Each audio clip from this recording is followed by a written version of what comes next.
The restaurant hums with the sound of clinking glasses, muffled conversations, and the distant melody of a jazz band playing softly. The golden glow of chandeliers reflects off the polished wood floors, casting a warm yet unwelcoming ambience.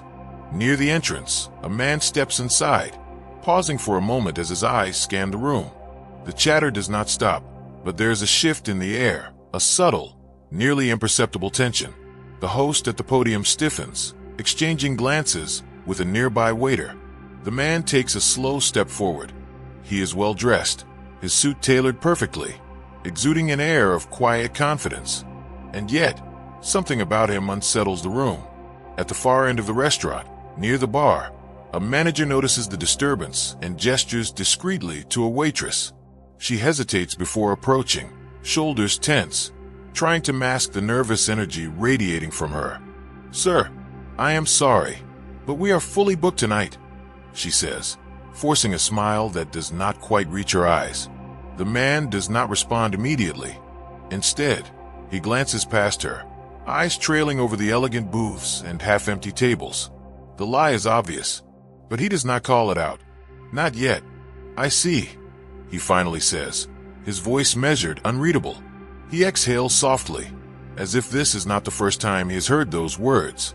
"Then, I suppose I will have to come back another time." His words are simple, but there is something about the way he says them that lingers, like an unspoken promise.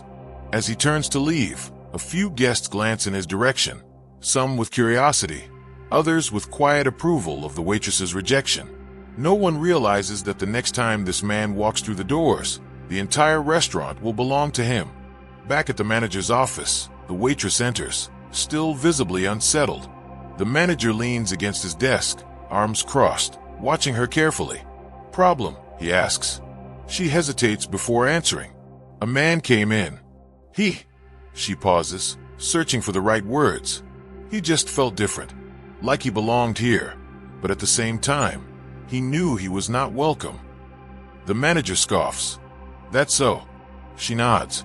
It was in his eyes, like he had already seen how this was going to play out. The manager waves her off with a chuckle. Then he should know not to come back. But the waitress does not laugh. A feeling settles in her chest, something she cannot quite name. And for the first time, she wonders, what if he does? Outside, the man steps into a sleek car, the reflection of the restaurant glimmering in the tinted windows. He sits in silence for a moment, staring at the neon-lit sign above the entrance. He had been here before, years ago. The memory is faint but vivid, voices hushed, eyes avoiding his, the cold finality of a door shutting in his face. Back then, he had no choice but to walk away. Tonight he did the same, but not for long. His fingers tighten around the steering wheel as he leans back, exhaling a slow breath. This is only the beginning, and soon they will know it too. The morning sun spills through the large windows of a bustling cafe across town. Conversations mix with the aroma of fresh coffee, creating an atmosphere of warmth and familiarity.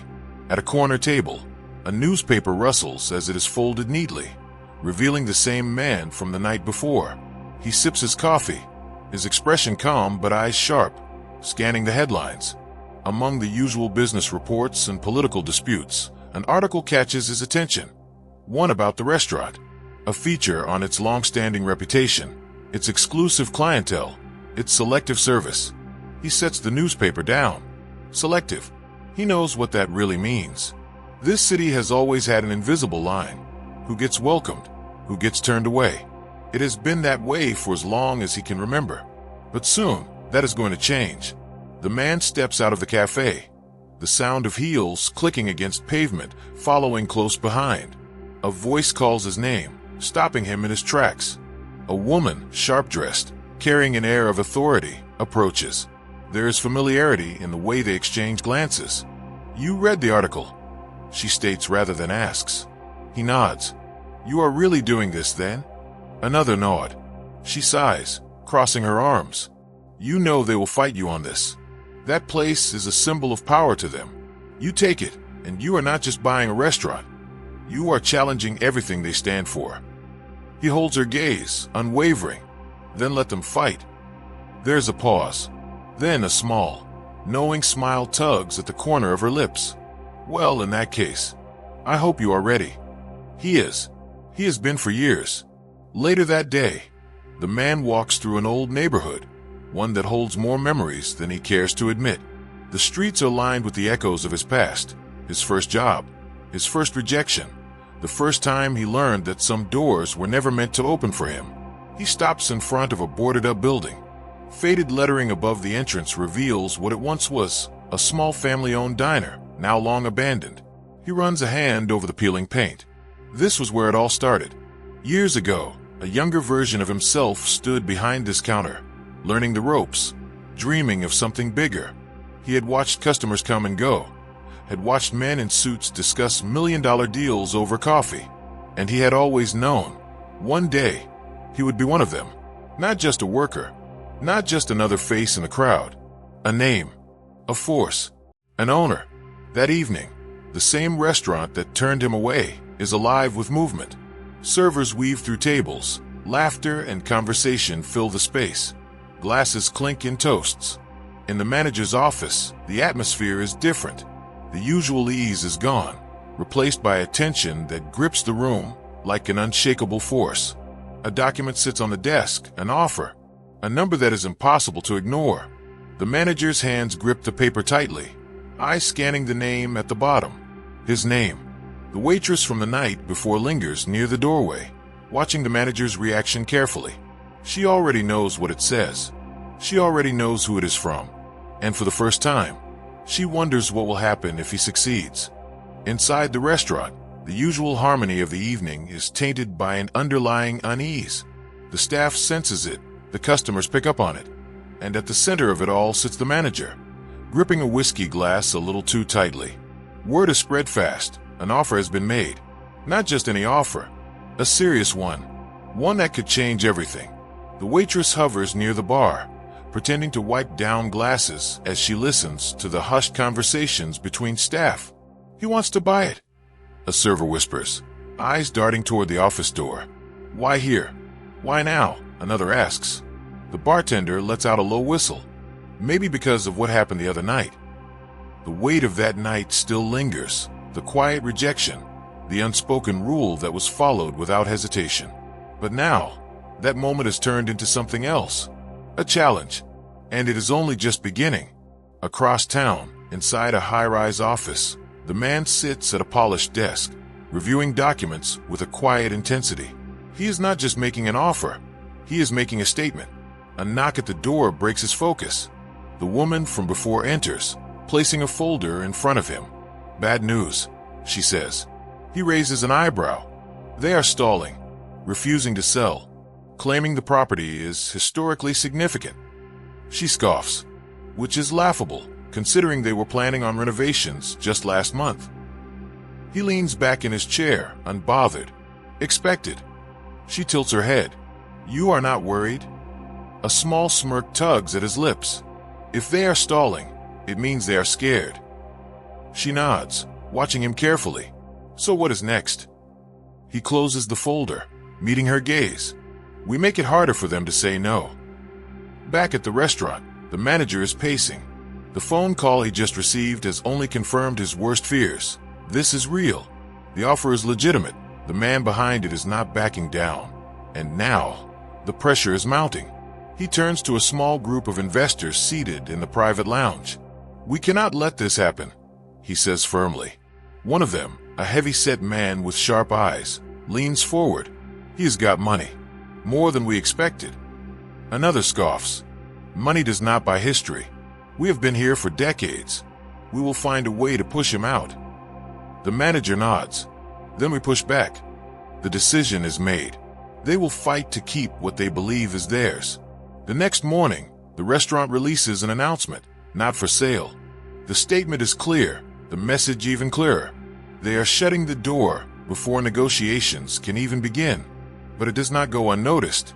At his office, the man reads the article, fingers tapping against his desk. The woman beside him studies his reaction. They are calling it a landmark establishment. He lets out a quiet chuckle. They are playing defense. She crosses her arms. And what do we do?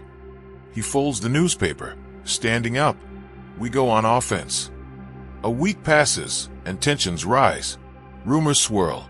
Whispers of a bigger offer, legal loopholes, and a potential silent takeover spread through the business world. And then, the unthinkable happens. One of the restaurant's biggest investors sells his shares. Overnight, control begins to slip. Inside the manager's office, a glass shatters against the floor. "Who did it?" he demands, rage boiling just beneath the surface. A silence. No one answers, but deep down he already knows. Somewhere across town, the man signs another document, sealing yet another deal. The restaurant is slipping from their hands, and for the first time, they realize they might actually lose. The restaurant's usual elegance is overshadowed by an undeniable tension. The whispers have turned into full-fledged rumors. The staff is uneasy. The guests notice the shift. The manager's grip on control is slipping, and everyone can feel it. At the bar, a longtime patron leans in toward the bartender. "Is it true? Someone else is taking over." The bartender hesitates before nodding slightly. "Looks like it." A hush settles over the room. Change is coming, and for some, it is unwelcome. The news spreads beyond the restaurant, beyond the city's high-end circles. Prominent businessman poised to take over historic establishment. The headline makes waves. Some call it progress. Others call it a disgrace. The man watches the news unfold from his office, his expression unreadable. He expected resistance, but the weight of it is heavier than even he anticipated. "You are making people nervous," the woman beside him says. He smirks slightly. "Good." But beneath the confidence, he knows this is far from over. Inside the restaurant's back office, a heated discussion unfolds. The manager paces, frustration evident. "We need leverage. Something, anything, to shut this down." One of the investors leans forward. "What if we go public? Say he is unfit to run a place like this." The manager pauses. "How?" A smirk. "Dig into his past. Find something. If we cannot beat him in business, we beat him in reputation." The idea lingers, and then it becomes a plan. Days later, new headlines emerge. Restaurant takeover sparks controversy. Does he have what it takes? This place deserves better. Articles questioning his legitimacy flood media outlets. Anonymous sources come forward, questioning his qualifications. Old rumors resurface. The message is clear. He is not welcome. At his office, the man sits in silence, staring at the latest headline. For the first time, frustration flickers in his eyes. He knew they would fight. He just did not expect them to go this far. The woman enters, dropping a file onto his desk. They're digging deep. Personal history, old business dealings. They want to bury you. A long silence. Then he exhales slowly. "Let them dig." She raises an eyebrow. "You sure about that?" He leans forward, determination hardening his expression. "They are scared, which means I am winning." That night, he makes an appearance at the restaurant. He walks in, uninvited, unannounced. Conversations halt. Eyes widen. The manager spots him from across the room, his expression turning to steel. The man does not speak. He does not need to. He simply walks through the space, surveying the restaurant that is almost his. A statement without words. "I am still here." And from the way the room watches him, they know it too. The city skyline glows in the evening light, but inside the restaurant's private office, the atmosphere is anything but serene.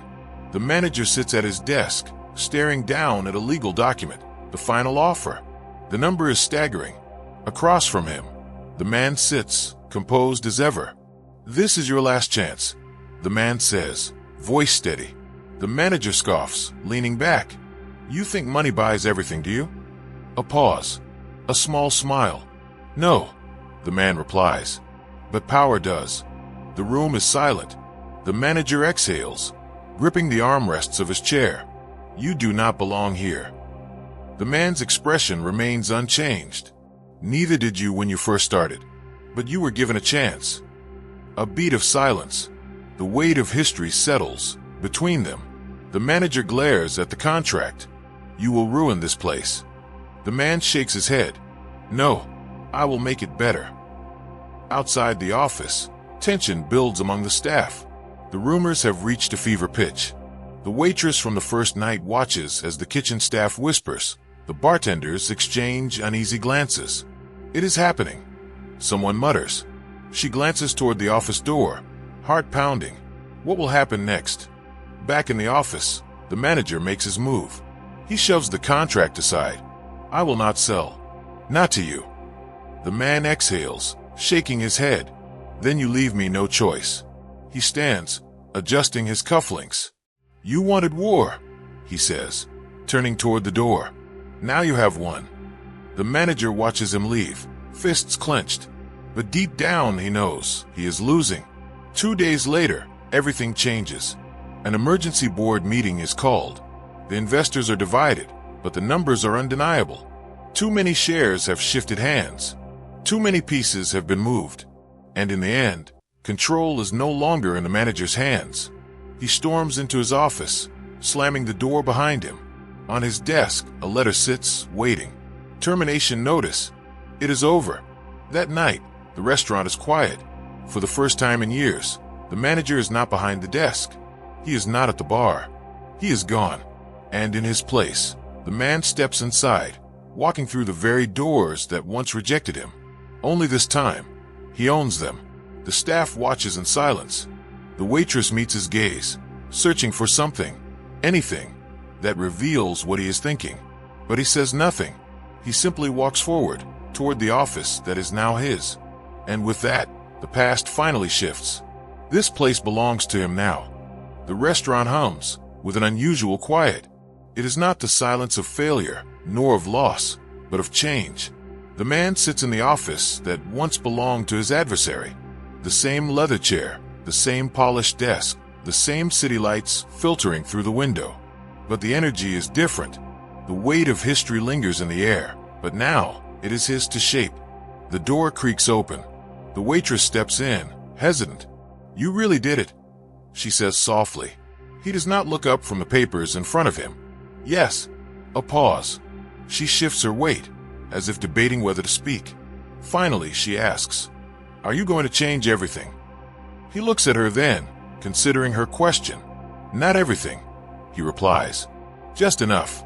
The news breaks. The takeover is complete. New leadership, new era. Will the restaurant survive the change?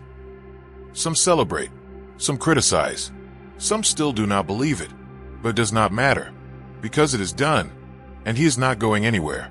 Days later, the restaurant reopens under new leadership. The changes are subtle, but they are there, small signs of inclusion, of progress, of a new kind of legacy being built. At a corner booth, an older man watches. He has been here before many times, but tonight it feels different, because tonight he would have been welcome. He catches the owner's eye. A knowing look passes between them, a silent acknowledgement of what was and what now is. Late at night, after the restaurant is closed, the man stands at the bar, hands resting on the polished wood. The woman from before steps beside him. Feels different, does it not? She asks. He nods. It does. A long pause. Then she smirks. So what now? He exhales, glancing around at the place that once turned him away. Then he simply says, Now I make it mine. Outside, the restaurant sign glows against the night. The same name, the same building, but a new chapter. One where the doors are finally open for everyone.